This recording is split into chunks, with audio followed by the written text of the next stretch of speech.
Ravens, planetaries, and ghosts, so am I. That's him, Ruff. Unusual, controversial, but never boring. I think Nathaniel said it best. If you guys are tuning in, I have to just set the record straight. If you have never seen Ruff play before, you are in for a treat. This guy does absolutely nothing that makes sense in the current metagame of StarCraft. You think you've got cool or crazy builds. You have nothing on this guy. This Terran player has a storied StarCraft 2 history dating back to Wings of Liberty, putting more focus on micro than macro and opting for unorthodox builds. Ruff earned the nickname the Mad Scientist Terran from Day 9 back in 2014 and has since gone on to show us just how crazy he can be. So I sit down with him to find out how to just play like Ruff. And welcome everybody. Welcome my guest, Ruff, to the show. Thanks for being on here. What's going on? So Ruff, let's get right into it. I want to know from you, I hear there's a story of being called the Mad Scientist Terran. What's the story behind that nickname? That was actually a long time ago. Yeah. So apparently I became the Mad Scientist back in MLG Columbus, I think, is when I started the first hero. That was my third MLG that I went to. It was originated in BBB when I was first on my first team, and they did something very special. I didn't have a normal jersey. They gave me a cloak, like one of those long black cloaks, and it said BBB Ruff on the back. And they dubbed me the Mad Scientist at that point at that event. So that's basically where it originated. And what's funny is I didn't think that meme would become like a big thing, but apparently it still holds till this day. So it's kind of crazy. But I got that because, I play crazy when I'm going to these events. I don't play meta. And I was one of those players that competed at a very high level doing non-meta builds. When it comes to off-meta, considering off-meta, was that a conscious choice for you? Or did you just go your own way and then land there? I basically just went my own way. First off, I played StarCraft for fun. I didn't do it competitively. So when I played StarCraft Brood War, I used to play like a lot of stuff like Micro Challenge as a young kid, micro tournaments. It was just something I really enjoyed. I didn't like the units being manipulated. I liked them as they were meant to be when it comes to just playing the standard game. So I played a lot of like side games with just a standard unit setup, right? So that helped me with my micro development and unit understanding. And then I went to college and I became a math major, and maybe the mathematics and geometrics, I just had that good understanding of how units performed in the game. Like I've read that you had admired Boxer and you took a lot of things from Boxer. What elements of either Boxer's playstyle, his regiment, do you currently use in your games today? What elements of Boxer's have lived into you today? I used to watch old school Brood War before StarCraft 2 came out, like pros playing and stuff like that. It was really enjoyable to watch, but Boxer stood out to me because he was the guy who was using ghosts. He was locking down carriers. He would use a flare on like lurkers so they couldn't see, with medics, stuff you would never see in normal matches whenever I'd watch Brood War. So that's why I really enjoyed his gameplay, because it was like big brain gameplay, you know what I mean? So I immediately took a huge liking to the way he played, and I kind of just followed him in the scene, and I was like, wow, this guy is just super creative. And because I played so many micro games, it kind of reminded me of how I did those micro games in the past, but he's doing it in the actual game, you know what I mean? So yeah, it made me want to go that route because that's where I had my enjoyment in StarCraft. You're a math major then. So does math and StarCraft tie in? Like, how do you bring your math prowess into your game? Whenever I'm doing builds, I come up with stuff off the top of my head, like in the moment sometimes. And I've won like big, like round of fours and things like that, doing something crazy like that. I don't know why I did it. I just did in the past. So for example, hey, I'm going to make a factory and I'm going to drop my tech lab on it. Tech lab's 25 gas. So instead of going reactor, which is 50 gas, hey, I could potentially open a marauder instead. Oh, okay.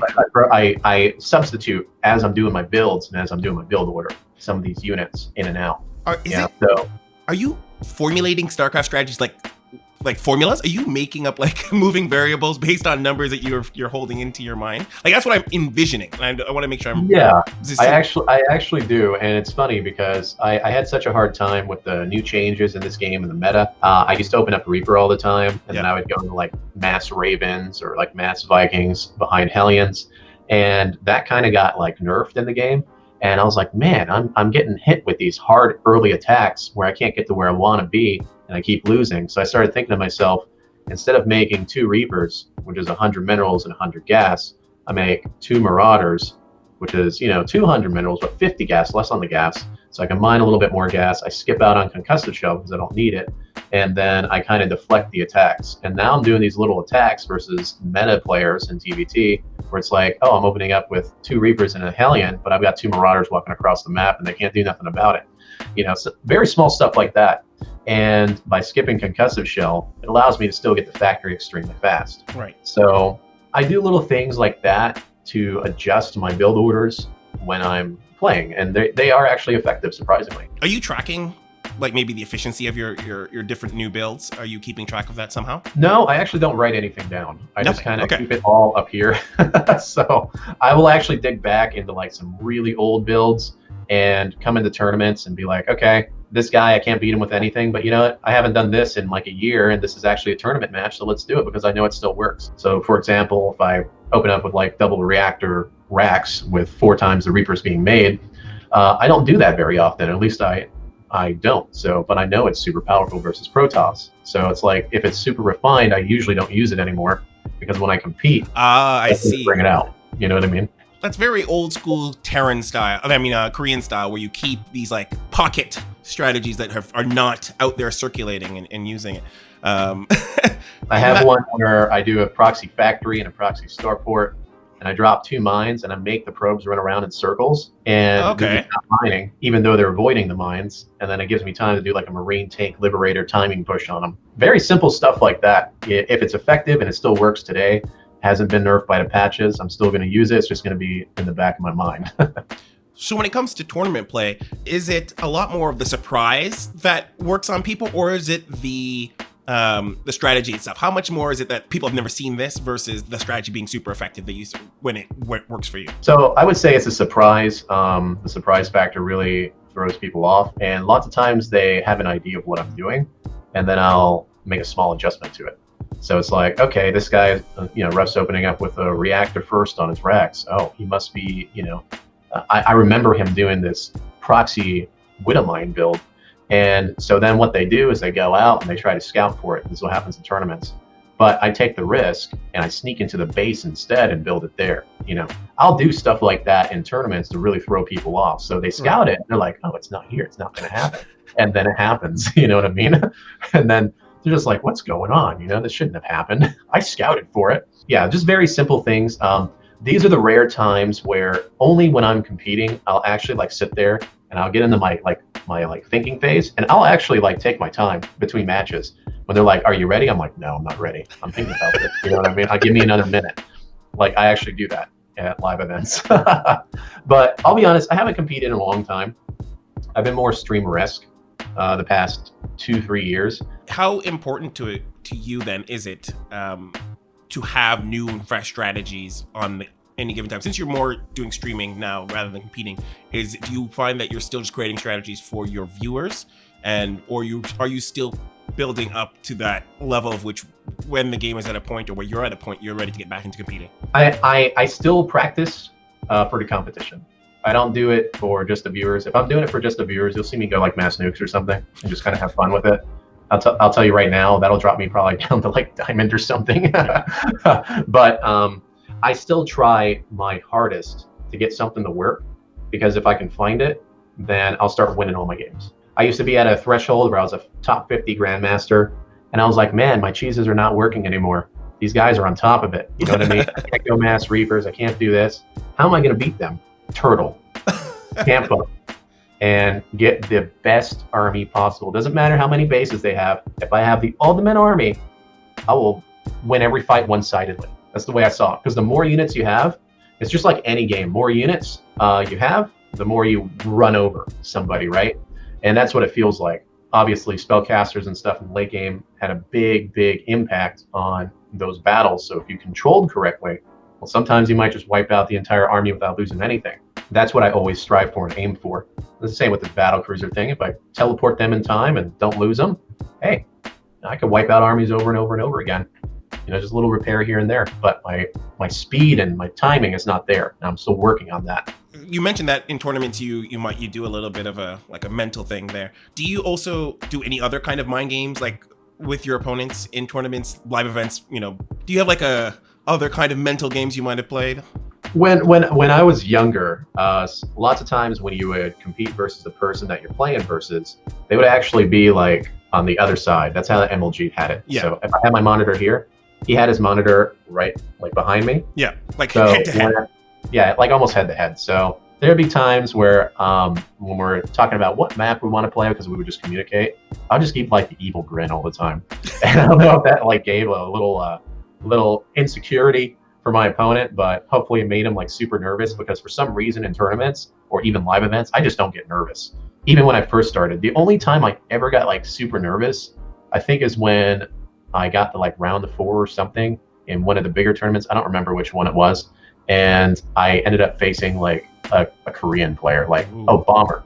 That's who it was. I played Bomber when he was in his GSL champion, like went in like 3 times in a row. Oh my goodness. He went to Red Bull Detroit, and I had to face him. That's when I was like this. And I almost won the game. I was like this close. It came down to literally no workers on both sides. It was a cheese game. And I was just like, man, I can't believe he won. He had like 1 Viking left, and he was able to shoot me down. You know what I mean? Yeah. Oh man, I was at that event. I was there. That's awesome. Yeah, I was there. First of all, what is this evil grin? I have to see. Can you give me like an example of this evil grin? Can you it's kind of usually it's easier when you're in the moment, not when you're trying to do it. But it's like I love it. The best way is if I show you the Ultralisk photo that I had that I posted on my Twitter where I'm like this. That's the one. You get into your opponent's head. Is that like a multi-point strategy? Get into opponent's head, then unusual strategy, and like throw them off the game. Is that something that you would do in a tournament constantly, or is that you'd only save that for the best matches? Yeah, it's kind of similar to poker or StarCraft, or at least back in the day. Nowadays, more in like refinement and mechanics, but back in the day, anybody could win. If you had the micro, if you had the macro, the game wasn't like, I don't know, you just had so much variety with winners back then. And so it came down to really just understanding the player. So like if you go to a poker table and you see someone's always playing safe, right? They always play safe all the time. You can usually take risk versus those players.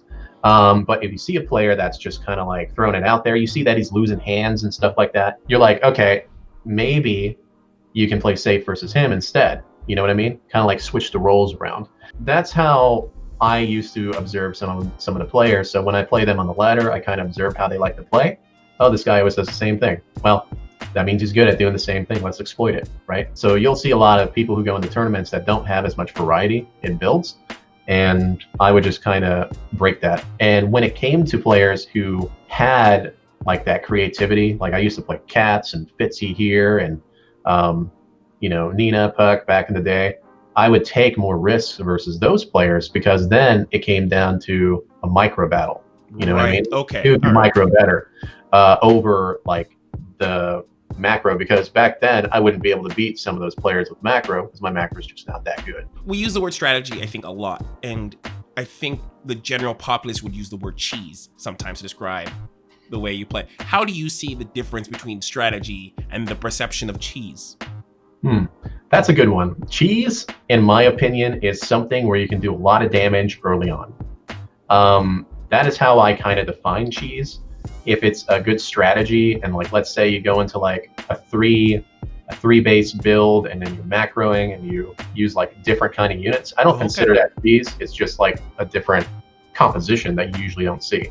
But I'll see people come out and say like, well, that's a 3 command center cheese, and I'm just like myself, 3 command center cheese, because I get it so fast. It's like in 3 minutes. I'm like, that's a cheese, okay. So I guess it's everybody's opinion, but yeah, my opinion is something that hits very fast, kills your workers, and then you get the easy game, right? Right. That's the way I see it. Bringing it back to tournaments, do you feel that you're in any kind of disadvantage by playing uniquely in tournaments when you competed? Did you feel like it was a disadvantage in any way to play so unique and not necessarily the meta strategies that everyone is accustomed to? No, I don't think so. I think that it's a disadvantage for someone who always does the same thing over and over again, even though they've refined it, right? Right. Because there's always going to be like a little loophole where they can figure it out, unless you have the ultimate build.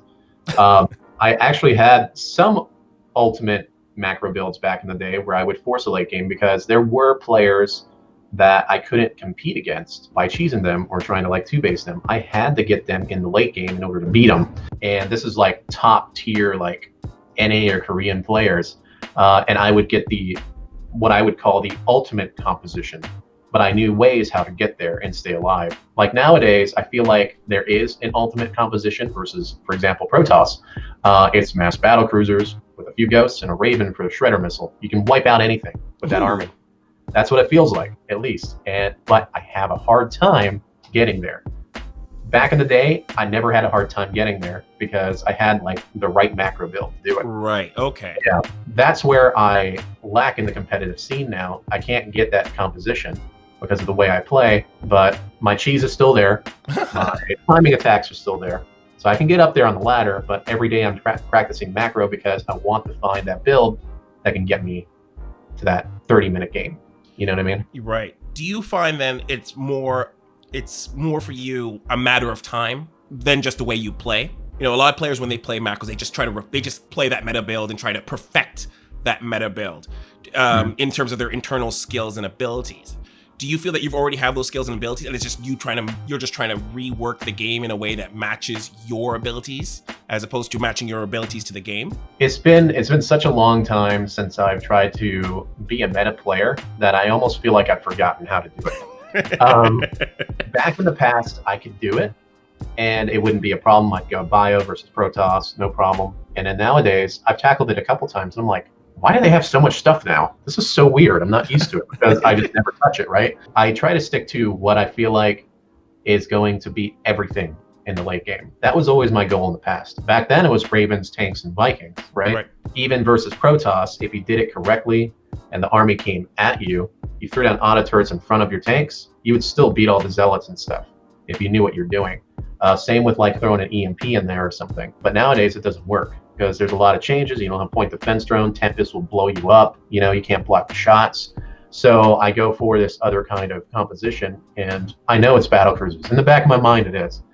I just can't get there. I try my best. I always die to a timing attack. Protoss has more flexibility nowadays. I also noticed something. Since we started this interview, you've never mentioned Zerg once. It's always been Protoss. Do you feel like that's like your Achilles heel? Is that right in this particular iteration of the game? Here's the thing with Zerg. It's a little different. Protoss, if I get to the late game, I can win. If I get the ultimate army. Zerg, I can't. However, I can get to the late game, so it doesn't bother me, right? Right. I see. I can sit there and get the 30 minutes without them killing me. They can't do nothing about it. But the problem is they have very good versatility that it's super hard with the current meta, because the Baneling, in my opinion, is a little bit of a problem. So they can stick to tier 1 and kind of wipe you out with mass Banelings. I've tried Widow Mines, I've tried tanks. You would think that those would counter it. But the whole reason in the past was the Raven blew those up, right? So nowadays you can't blow those up because you don't have the old Raven. Yeah, so with Zerg, it doesn't bother me as much because I can still do whatever I want, is what it feels like. I just have a hard time at the end stage. That's just my analysis of my gameplay. With Protoss, oh, shoot, I'll get Void Raid and I'll be like, oh, that's game over. You know what I mean? So if I had more versatility to get later, I probably wouldn't complain about it. You mentioned like the ultimate army. Is that sort of your end goal, even past a lot of your strategy, is to get the ultimate composition that you've thought up in your mind versus maybe winning in a almost quick and efficient manner, or in a manner that is on your terms? Like I recall specifically a time where you, I want to say, played Bang Bang, and you did like ghosts to lib to hell tanks, but you like the ghosts, you kind of took out all the queens really quickly. And I feel like I don't see like ghost snipes happening very quickly. You know, do you try to win from those angles, those kind of weird, or maybe you did like a Thor rush once and you hid the factory in the darkness of the base? Like, are those more the strategies you're aiming for versus trying to get to the 30-minute mark in the late game? Or where do you put the weight?